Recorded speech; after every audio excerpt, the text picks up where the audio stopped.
If you have heard of the iconic Mamie Van Doren, then you must be interested in the glamorous, yet controversial era of 1965. Do you remember the time when Hollywood was bustling with stars like Marilyn Monroe and Jane Mansfield? It was a time when women were breaking barriers and making their mark on modern culture. Mamie Van Doren was one of them, and her story is quite the wild ride. In 1965, Mamie Van Doren published the second volume of her memoirs, My Wild Love Experiences.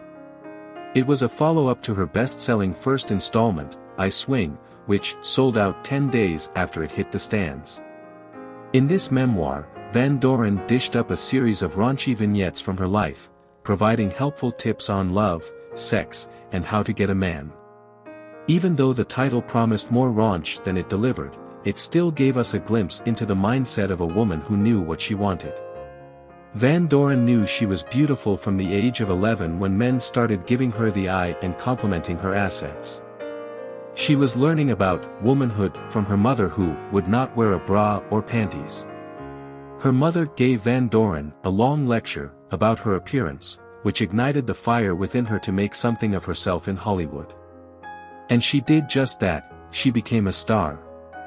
Now, Van Doren wants to share some of her best tips.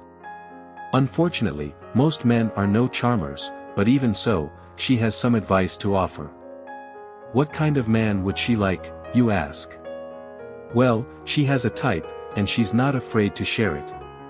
She also has advice for women when it comes to love and sex, and she doesn't hold back.